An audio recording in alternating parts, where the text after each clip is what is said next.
Okay, well, thank you very much for inviting me again, Wendy, and hello to everybody, whatever time frame that you're on. Thank you very much for joining us. So today's session is about interaction and discussion, where obviously I'll be able to hopefully guide you and answer questions that obviously you may have regarding the spiritual arts, intuitive arts, mediumship development, the spirit world, etc.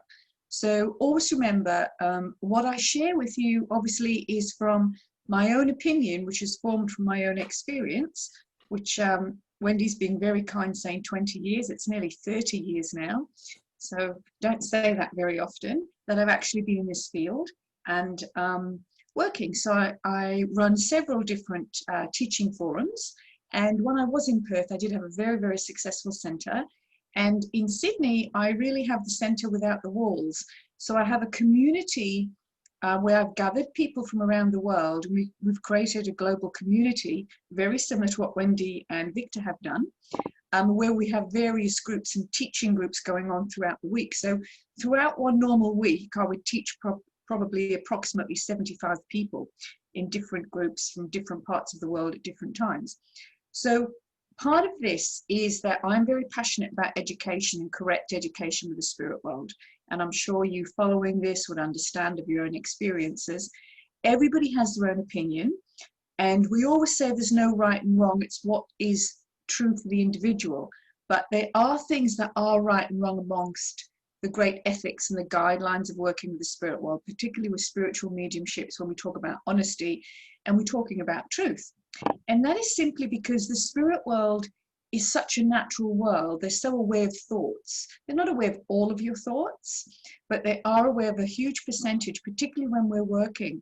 So you can't make things up or pad things and think you can get away with it, because long term, it catches up with you. So the truth in mediumship and the truth about spirituality is very, very important.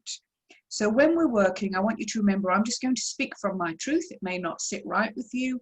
I don't suggest that you take it on board if it does. If it does help you, that's wonderful. But I'm just coming from my own range of experience, which ranges across the board of coming from a family of mediums and intuitives. Also as a teacher at the Arthur Findlay College in Essex of psychic science and mediumship. And also being very blessed to have amazing teachers and pioneers and mediums in my own background of development. So do we have a question to start the forum? Hi. Hello, Daisy. Thank you for being there. I have a question. I talk to a lot of, I do just non-platform mediumship. I do online mediumship, basically. And I am a person that just listens to spirit. I don't want to see spirit or feel them or taste them or smell them. I just want to listen. And I have a lot of spirits tell me about a healing place that they've been in.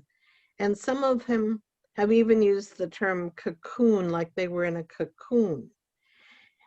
And yesterday I had a spirit that told me he had been in the healing place. And then afterward, he still wasn't ready to experience every choice that, this is his words, that he could have. And he had to have, he called it further adjustment. So I was interested in finding out what you know about that. Okay, well, to be perfectly honest with you, Daisy, absolutely nothing. Because it was your experience. So if you feel that you were in connection with the spirit world, because I wasn't actually there with you at that time, I can't verify the actual information that was coming through to you. Obviously, when we have from the spirit world, I do find it a little difficult to understand why they would need further adjustment, because the best people to help the spirit world are the spirit world, the people in the spirit. So the fact that they say they're going for adjustment, I'm quite concerned in what way or what would need adjusting. We do believe when people go to the spirit world, obviously, in fact, we know that people are in a place of being given healing by their loved ones and helpers in the spirit world, if they are indeed in need. I don't know anything about people being in a cocoon of healing or anybody having to do further adjustment. It may be perhaps that whoever you felt was in communication with you may be letting you know that they've had healing when they went to the spirit world, and their readjustment could be settling into the spirit world and actually coming to terms with their new place of living. Does that make sense? So it would be an adjustment of consciousness, Daisy, of, you know, it's like when people move to the spirit world through accident or a shock or suddenly, there is a period of adjustment, and we know the spirit world are the best people to do that and to help those souls. So if someone is talking about that to you, he may well, or they may well be referring to the point of knowing about the places that they are in the spirit, how they can function in the spirit, and that they're obviously still alive. I would say it would be more to do with them, you could say, settling into that new world and that new level of consciousness of knowing about life. That's what I would say. Yes, Philip? Hi, thank you so much for doing this. I really appreciate it. Okay. I'm a developing mental medium, and I was doing what I consider very well the past couple years. And then this year has been horrible personally, with tremendous added stress from my mother passing and COVID affecting my business. And before, I was sitting in the power 5 nights a week. My heart was full of love. I was doing so well. And then bam, I can't concentrate. I can't sit in the power long enough. And I feel like I have just backslid so much because of this. I mean, my guides, I know they're there. We communicate through different signs and things, so I know they're there. Do they understand, and how hard will it be once all this calms down, which it's starting to? I was able to, a lot of the illegal things with my mother have finished now, and I'm getting back to where I can calm down. But how hard is it to get back to where I was? I mean, are they there waiting for me to just, Okay. The first thing that I want to say to you is the big word of trust. And you have to, obviously, I'm sure you understand, life gets in the way, and we have a responsibility in our lives here. So sometimes, no matter how spiritual you want to be or how you want to work in these fields, we have to deal with the dirty work, which is the ups and downs of everyday life. But that also shapes the experience of your soul. So I would say this to you. I understand, because I'm hearing this a lot around the world, and even for myself, being tied to a screen all the time, not being able to travel, and your hands are tied, you can't visit family, etc., etc. I would say to you, first of all, just the fact that you've recognized that you've maybe slid back and it's not going well is halfway to the journey of actually changing that and getting a new solution. And the best thing to go about that, Philip, is every day is say, okay, I'm recognizing where I am, what has taken place, but now I know that I can actually go forward. And it may not be as quick as I want. I may not be back where I was last year next week, but I'm on that journey. And so if you try to look at the transitioning period as a journey, you then actually will bit by bit build up your power again, and the mind will become more stable as things change in your everyday life. Because you have to remember, your mediumship is not divorced from your emotional state. It's not divorced from you, it's part of you. So anything that is functioning on any level of consciousness within you, emotional, mental, physically, or spiritual, is always going to affect your connection with the other world or the psychic world.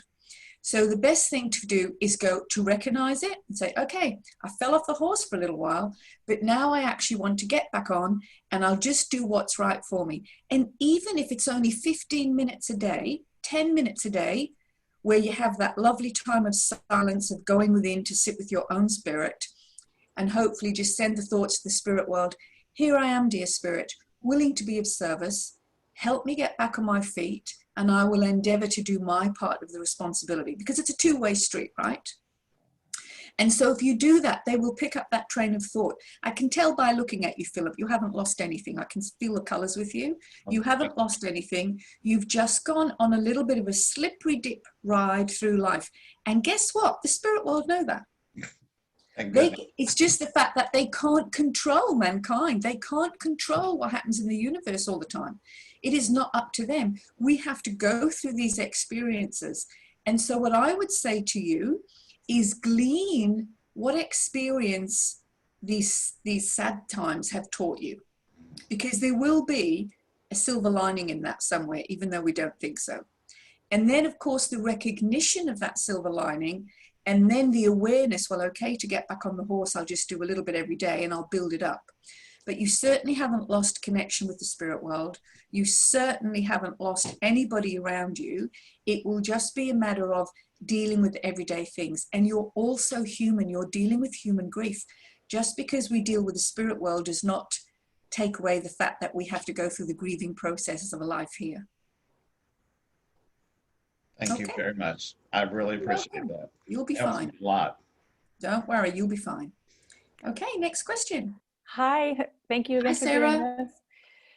I just had a question about a process for tuning in to spirit and connecting. I feel like my channeling gift's opening up a lot, but I think it's that beginning process of being able to just fully like connect and get into that channel that I often struggle with. Okay, so what that is, you do need to learn to sit in the power correctly. So it's about mind discipline. It's about having a spiritual discipline where if you actually get to a stage where you're using your power, you're sitting in the power to build, to connect, you've got to remember it builds gradually. And again, like I said to Philip, if things are up and down in your mind and your mind is not on an even keel, it will be very diluted and very wishy-washy. So the best thing to do is create a spiritual discipline for yourself that you follow daily, whether that be sitting in the silence, doing meditation in nature, or sitting to build the power to connect with the spirit world. But don't build the power to communicate. Don't build the power to communicate with the spirit world. Build the power for yourself. So the power of your own spirit within, the power of your own soul is solid. And then as that builds over a period of time, to build that extra power, which changes the structural vibration within the auric emanation, as that builds and becomes stronger, it helps the communication with the spirit world.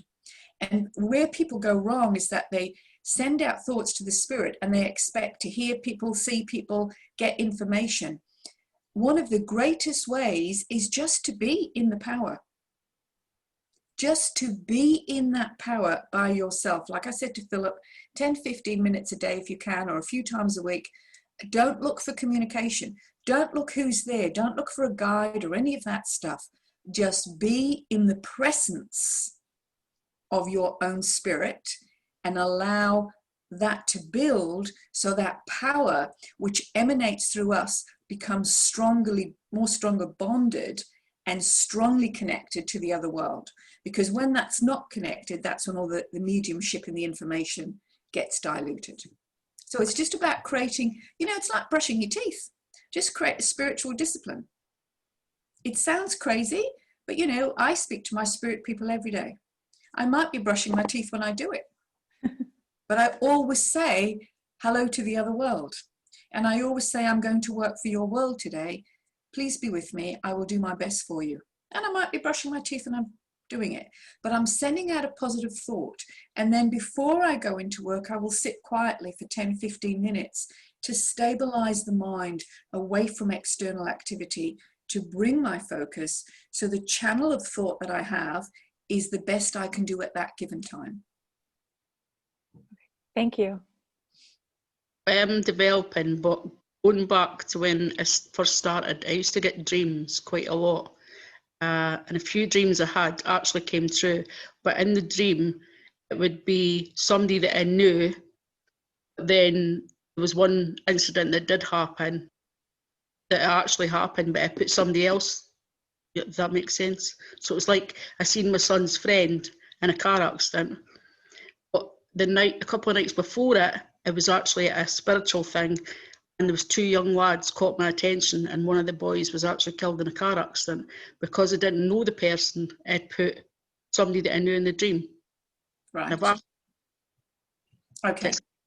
That is all part of psychic. Psychic dreaming is very predominant through different aspects of development with the spirit world. It doesn't mean it's all from the spirit world. Sometimes it's very, very predictive and like premonition. So there's a very strong difference between premonition and prediction. prophecy. They all line up and link up together, but there's strong, definite differences of these elements. So what you've had there is a precognitive dream, where it's like precognition of something that's going to take place. And often it will be replaced by someone else because it's of the subconscious mind. But that is the psychic mind dreaming of that precognitive event. It's not the spirit world bringing it to you, okay? Because the spirit world don't predict death. We are able to get that from a precognitive nature of an element of our psychic faculty, which is part of the human minds of consciousness. So it's nothing to worry about, but it does happen. And I'm a very, very, very strong psychic dreamer, very, very predictive, and I journal everything. So sometimes it's good to journal and date, Karen, and then you start to understand your own symbology and your own meanings to things which happen in your dreams. So I would say to you, it's a very fascinating subject, and it's not something that every medium or psychic does, but it can become very sharpened throughout the mediumistic psychic process. Don't be afraid of it, just recognize it. The problem is you can dream of things, but you can't go out and tell people that there's going to be a car accident because it's just a subconscious dream. So the dream doesn't actually become a prophecy until the actuality of the event. Does that make sense? Yeah, because you can't stop it from happening. That was the bit that I can't understand. That's right. You can't, because especially if you don't know them, it's just the fact that your psychic mind has been able to sense an event. And I've had that several times through my life with car accidents with people. And one of the first incidents I had, I was 17, and I had a dream that I was in my friend's car, and we pulled up at traffic lights, and I saw the registration of the car, and I saw 2 stretchers with sheets over them of 2 bodies going into an ambulance, and there'd been a car accident. And I woke up thinking, oh, I've had a bad nightmare. And a week later, I was at the very car lights, the car with the same registration number, and the 2 bodies came out and the stretcher went into the ambulance. So actually event happened. But I had no control of going to find out who that was, how to avoid it, or whatever. It was just part of my psychic mind in operation at that time. And that's also, it's quite a difficult thing to come to grasps with, but it's part and parcel. 2 of my dreams were family members, but I put 2, one of them had cancer, and the next 3 days later, it was actually my nephew's mum had took her own life. The other one was my ex-husband, had a horrible feeling. And but it's like that, you can't stop it. And I was just trying because it's all, that's right. Because it's all premonition. And when something is premonition, it doesn't become truth until after the event. So why do we get that? I don't understand why we get that. Because your psychic mind is being stimulated on a psychic level, and the mind is such a massive tank of different things. We're so capable as human beings within the aspect of mind to do and sense and feel and know so much, but everything seems limited and put into boxes. But it's just because you're touching the psychic world. It might not happen again, it might be spontaneous. It's just these sort of things can happen very naturally, and people like us in development have it quite a lot. People are very surprised just exactly how strong our own mind is, and everybody labels it with the spirit world, but it's not. A lot of it comes from our own mind. The psychic aspect of you is extremely powerful, and so that's what's happening there. Also, you have dreams of the spirit where there's spontaneous visitation, where they may be around you and show you that they're there because they may have a knowing of something that's going to take place around you. Okay, thank you. You're welcome. Hi, Christine. I wanted to ask your opinion on rescue circles or spirits that attract, please. Right. Okay, there you go. Wendy will be laughing listening to this. Okay, well, I'm going to say without an absolute doubt, I don't believe in them. I don't believe spirits can be trapped. If you learn about the physical anatomy and scientifically that, you know, the way we are all energy and all based from atoms, as soon as the physical body is dispersed and the soul, the personality, the vibration reaches a higher state and moves into that of the spirit world, you are in that world. There is nowhere else for you to go. And if you research and understood quantum physics, when you look at that vibrational level, you can't get trapped between worlds. It's impossible. There's nothing to trap, because the mind, the personality, moves into a level of consciousness where the recognition from loved ones in the spirit world know of that movement. So there's always someone to greet you. But people may, through their transition, may not actually believe in the spirit world, Karen, or they may not believe that they can be with their loved ones who passed before them. So therefore their own mind might be slightly confused as to what is taking place. But it's not that they're trapped, it's more to do with the confusion of the individual who's moved to the spirit world. But from my understanding and from the teachings that I've had from wonderful tutors in the trance state with the spirit world, is we are told everybody dies in the hand of an angel, and it's an impossibility to get trapped. And you can't rescue anybody. I mean, we need rescuing here. There's more people around us that need rescuing. There's more people around us that need rescuing in the spirit world. The best people to help the spirit world are the spirit world. So the best thing you can do is to sit and send some very positive, loving thoughts, perhaps say a lovely prayer to help with that transitional period, so that soul comes to terms with the fact, if they wish, that they know they're still alive in a level of consciousness. Now, we know not everybody will do that.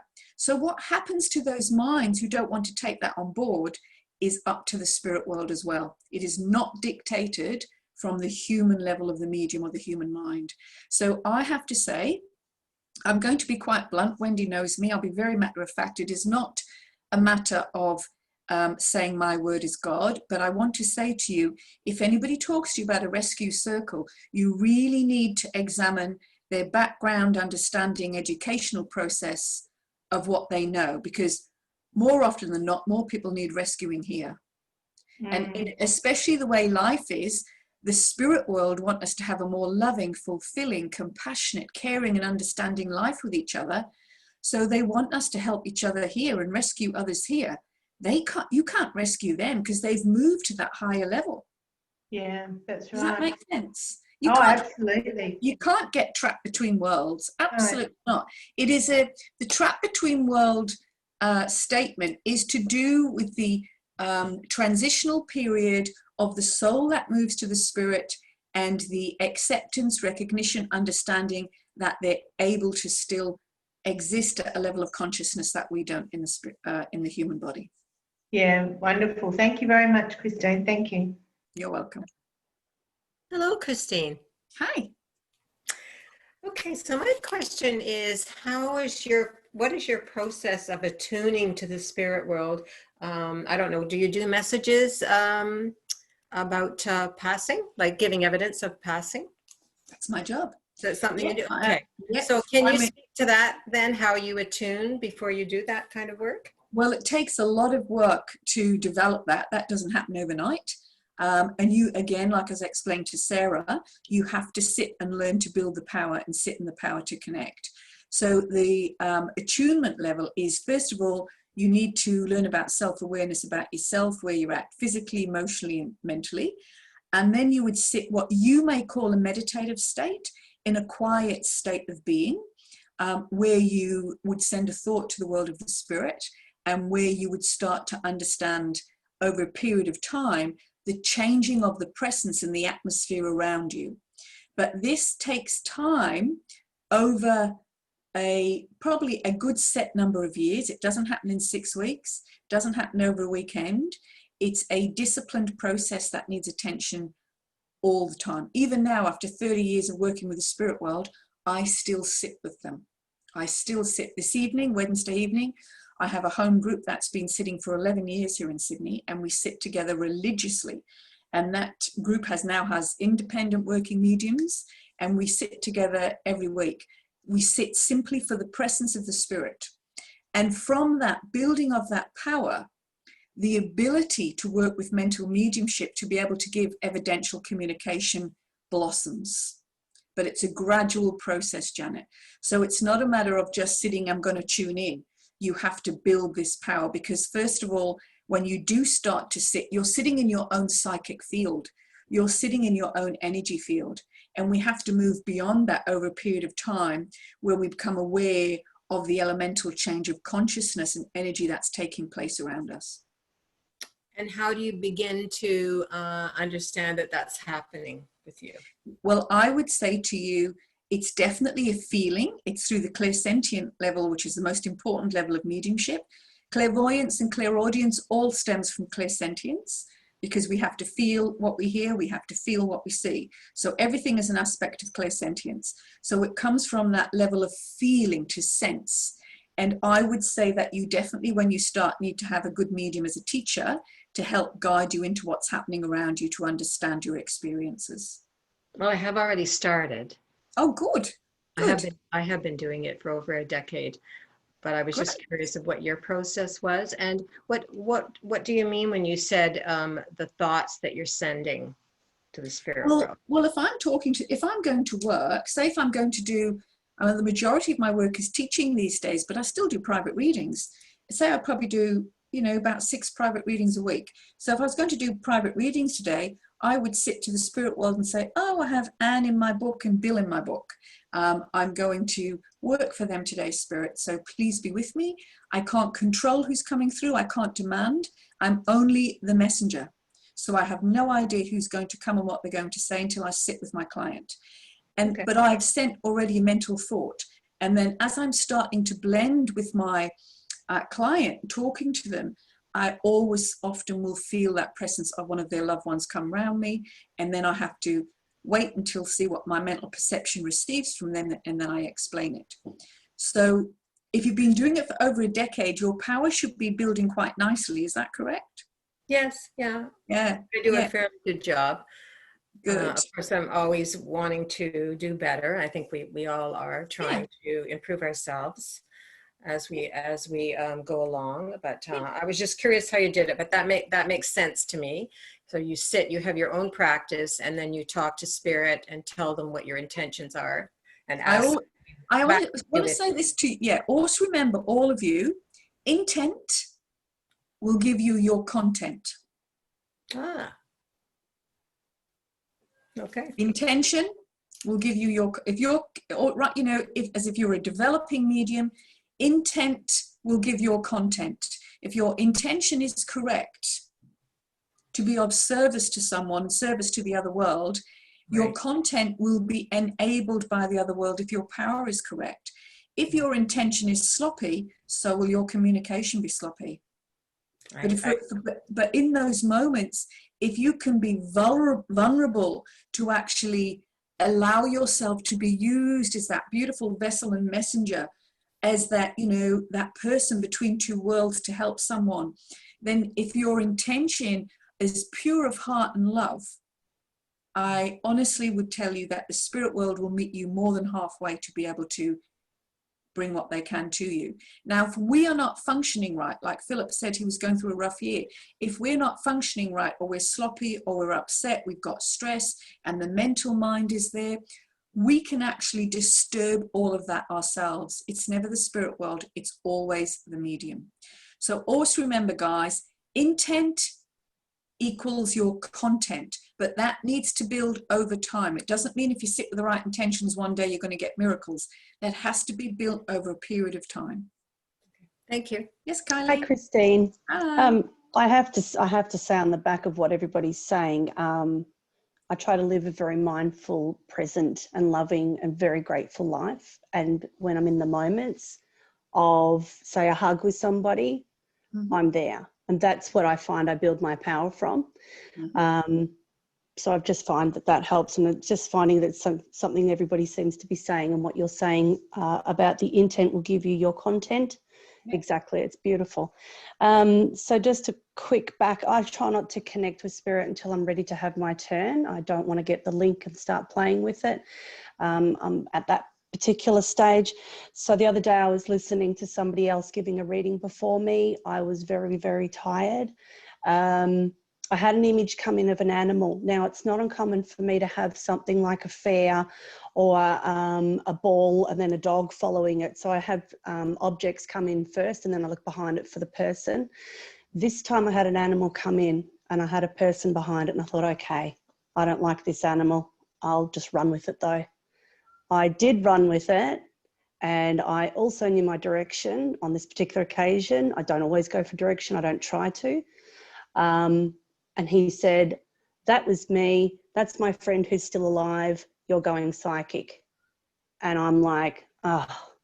Now, how do I stop that from happening? Because I was really tired, and this animal it was a snake, and it just burst into my face right here. And I'm like, I don't like that. I'll just play with it though. I'll let it go. I'll just do it. I won't try and change the link. Okay. Well, it's definitely correct. It's definitely psychic. It's certainly not the spirit world. All that means is nothing to worry about, Kylie. You've just operated on a psychic level rather than a spiritual level. And if you were tired, maybe you weren't in the power correctly, or your power wasn't up to par. So that's all that is. And I wouldn't worry about it. And especially if someone could understand it on a human level, like in their life here. Yes, I understand that description. I understand that information. You have nothing to worry about. I would actually say to you, go with the flow of it. It's just the psychic mind is always going to work. Always going to work, you know. So you can't divorce everything, because especially when you're working, you get into this field and you work in such a way.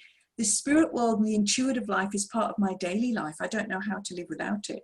So it may be something so little, like what we're used to is like, you know, I might hear like rabbits, rabbits, rabbits, rabbits, rabbits, and think, why am I getting rabbits in my head? How crazy. You know, and I might flick on the TV in the evening and the first thing I see is a bunch of rabbits on the TV. Something so simple, but it's because the psychic ability is in sync all the time. Does that make sense?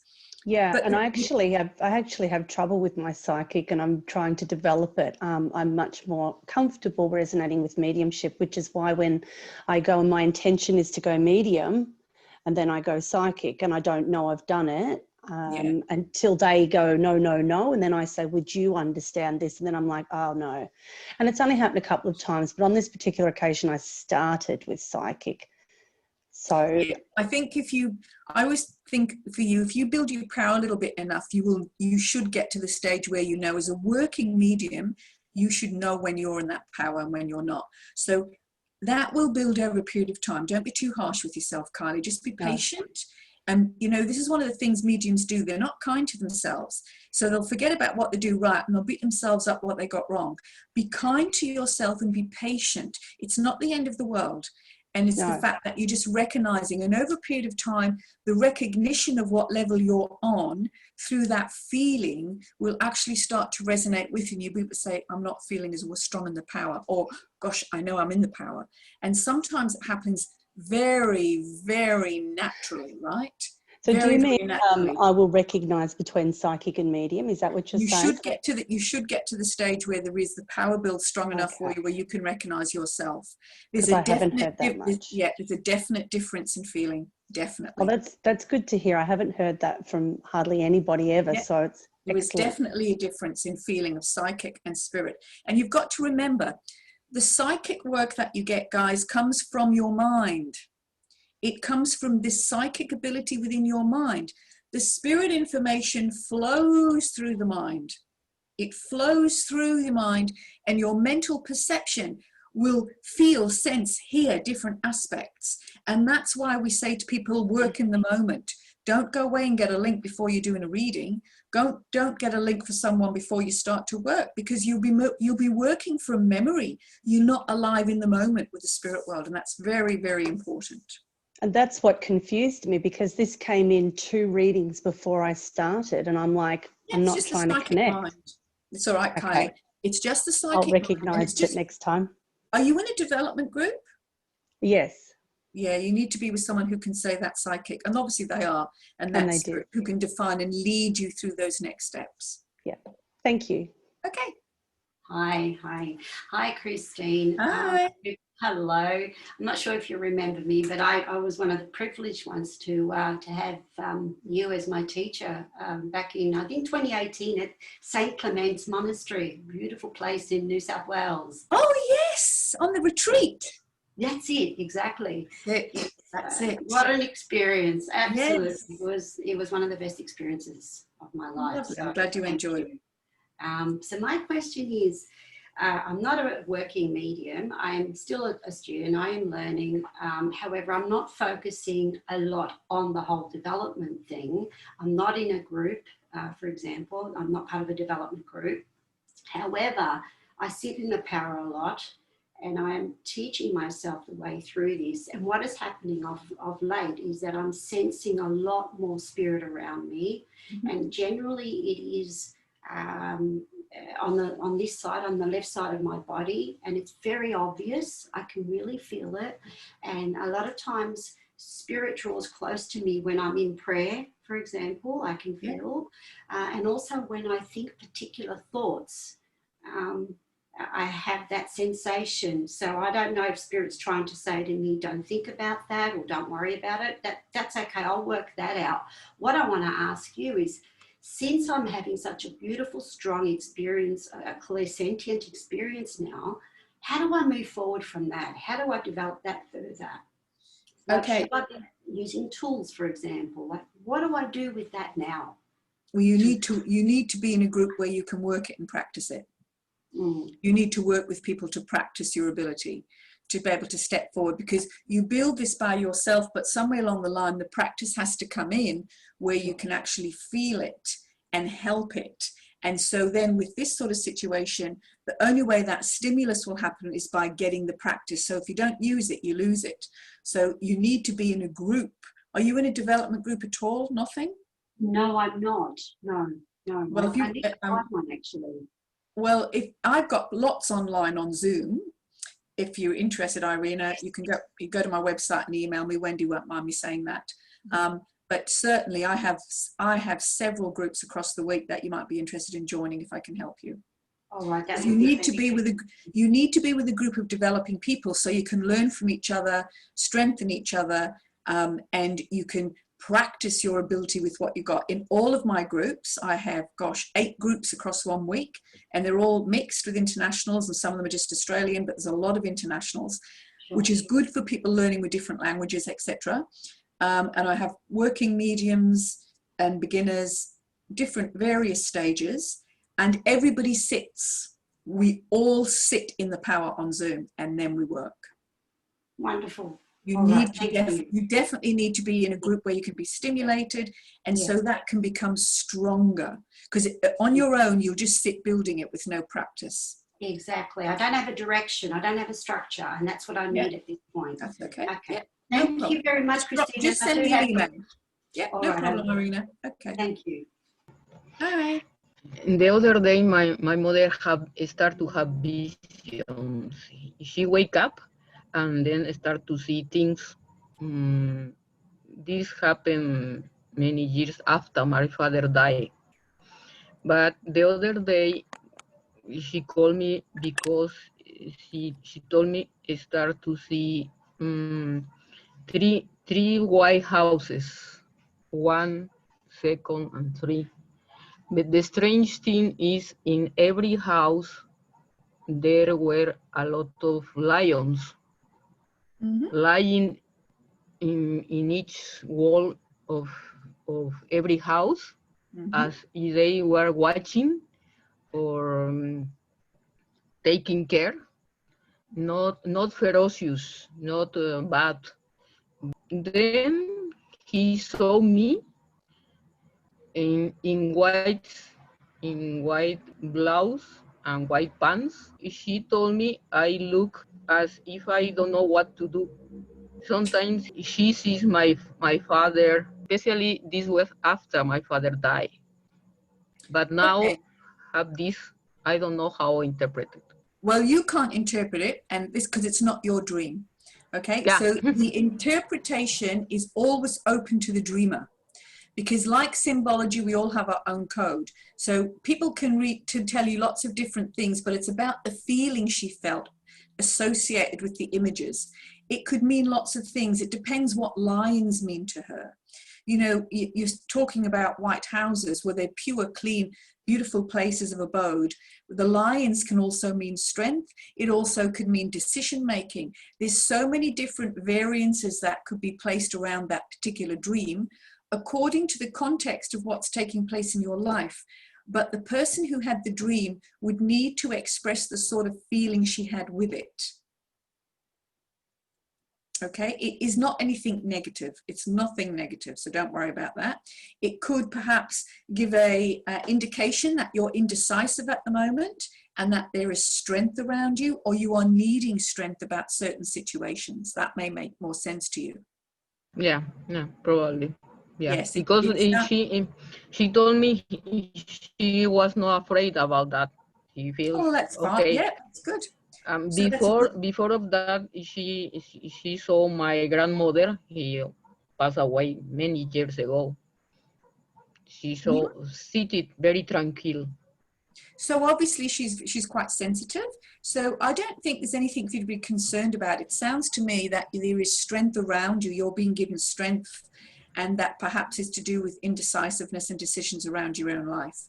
But to actually give you a full interpretation, we'd have to know the exact feeling of the person, of the dreamer who had it. It can mean various things, but it's certainly nothing uncomfortable or disconcerting to worry about. Yes. Can I just say here, are you in a position where you are needing strength to make decisions around certain things? Yeah, of course. Yeah, I thought so. That's what it is. Yeah, definitely. You will get through that. You'll get through that. Yeah. Okay. Thank you. Good. Thank you. Thank you so much for doing this. Really appreciate it. I have an interesting phenomenon. I don't know if you could explain it. When I sit in the power, or if I meditate, and sometimes I could just be laying down, I can feel like a ball of energy like expand in my room or something. And then in the beginning, it would hit it would hit something in the wall, and it was kind of intelligent because it would like hit like a little piece of paper on the floor. It would hit my phone, or it likes to hit things that are like makes a lot of noise. Like I have like this thing on the wall, and it would hit that so to make a crunchy sound, and it can be pretty strong. And about a year ago, it started hitting my head, and it got to the point where it was so strong it would almost knock me out, and I would start to see light. And then just that past couple months, it's gotten lighter and lighter and lighter. Like I just see the light, so I know when it hits me because I can feel it and I can hear it too come towards me. But and it's funny because when I sit in my physical medium circle on Zoom, I sit with Bob, actually Kylie, they don't bother me there. Like I never get a zap. I call them zap. And I just didn't know, have you heard of this, or is it okay? I just don't really know what's going on here. Right. Well, again, that's not the spirit world. That's zapping you. That is, if you're sitting in several circles, or you're sitting in a circle where there's physical mediumship, that is a buildup of perhaps psychic energy that can be created in your environment. And with that, you can get that instantaneous feeling of things being hit or something happening. But the spirit world certainly wouldn't zap you like that, and especially to the extent of nearly knocking you out. That they would never do that. So I would say this to you: perhaps you have just got a lot of psychic energy around you, which comes from yourself. And that psychic energy can create things like, people say when they see lights going on and off, it's the spirit. Well, no, it's not always. A lot of it is that the fact there's a change in the chemical atmosphere, and so electrical things get affected, right? Yes, the spirit can flick lights on and off. Of course they can, but not everything is down to that. So you have to look for every physical reality and realization about any sort of phenomena before you'd actually address that with the spirit world. So I know by looking at you, it's not physical mediumship or the spirit world. I know distinctly that it's a creation of the psychic energy which creates that within your own mind. And then what you have to be careful of here, Michelle, is that the creation of thought creates an energy, and the more you live in the thought and build the energy, the more creation and more life you're giving to that. So it can be like a replay around you, a video replay. But I would suggest just be mindful of where you're sitting, what you're doing, and just start saying in your mind, I've had enough of that. I've had enough of that. And just turn it off. Ignore it. Don't look at it. Don't feed it. Don't worry about it. Don't give it energy, because it's simply about the build-up. That's what that is. And also we can create that through our own emotional state as well. We can create phenomena through our own emotional state. And, you know, when you're talking about physical mediumship, is such a very deep, complex subject. And we have a lot of things going on where a lot of things are actually stimulated from the base of the medium's mind themselves and nothing to do with the spirit world. So in that case, we are interacting with a lot of psychic energy around people. So just have a look at what's going on in your physical mediumship class, what's taking place with the physical medium themselves, and how you're feeling afterwards. But just say to yourself, I'm just dismissing this, I'm not having this anymore. And I would guarantee over a period of time that will stop. But it doesn't, and the funny thing is I sit in a Zoom circle for physical mediums, and it never ever happens during that time. And Yeah, that's what's so right. obvious, weird. That makes sense, because it's nothing to do with physical mediumship, what's taking place with you. It's certainly not the Okay. spirit world. That's why nothing's happening there.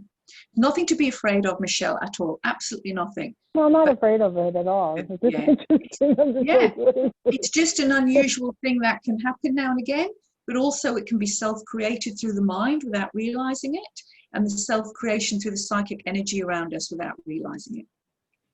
Okay, thank you so much. No Appreciate it. problem. Hi.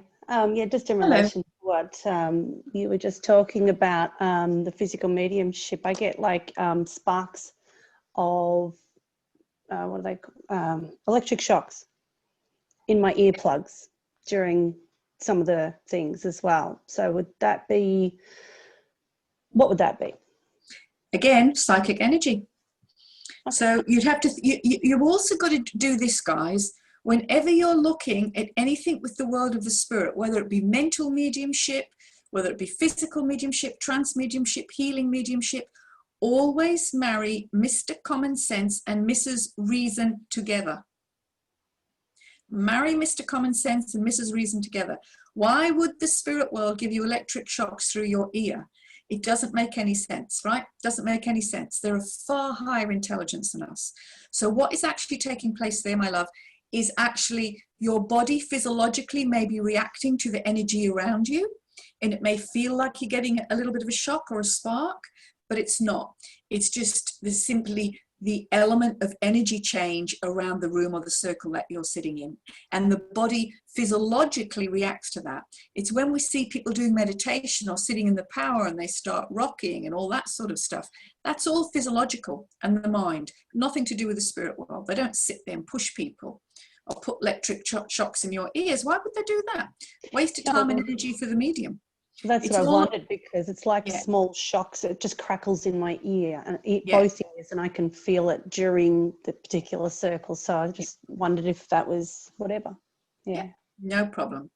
Aye, yeah. What's the difference between trance and overshadowing? Okay. We sit here on a Saturday, well, we used to before COVID, me and a few of our friends and a few of our medium friends. And a couple of times you've seen faces come across self or my friend. Mm-hmm. Actually, Okay. actually sat for trance, if that makes sense. Right. Overshadowing is the very, very, very beginning of when the spirit world can actually, it's a possibility, it may lead to the trance state, but it's not the trance state. A lot of mental mediums, when they're working, get very, very overshadowed when they take on the persona of the soul they're communicating with. When you're talking about, if you're sitting in circle and then someone clairvoyantly sees a face, that's the act of clairvoyance being there. Someone's seen it clairvoyantly. If it was trance, you wouldn't necessarily get the face unless they're a physical medium. But the trance state, there's so many different levels of various levels of consciousness of trance. So we start at the very beginning, because all mediumship is a level of an altered state. And there's so many various levels for the mind to move through before we get to the deeper trance state, or even a light trance state, when independent consciousness of that of the medium comes through to communicate. So there's so many varying levels. Now, in those varying levels, there is always an aspect of the medium, because it's coming through the medium's mind. So true trance takes years to develop correctly, to get as much purity of the spirit and more of the spirit and less of the medium. But what happens is The overshadowed state can just be the spirit worlds impressing the medium very closely. So they can take on the persona, they might take on the look of their features, but it's certainly not trance. Okay. If somebody was in a true trance state, you totally want an independent consciousness to be communicating with you. Right, okay. Thank you. Otherwise, it's just a level of an altered state. Just a quick one onto that. Yeah. Kylie asked, is that the mask that people have mentioned with trance? Well, I would say it depends what sort of mask you're looking at, because to me, if you're talking about someone who's a transfiguration, then there will be an ectoplasmic mask. And if they're a true transfiguration medium, the ectoplasmic mask, I'll put up my head this way, would have to sit a little bit over the face like that. It isn't just the features. So if you're a true transfiguration medium, there needs to be an ectoplasmic level of some form that actually masks the face of the medium.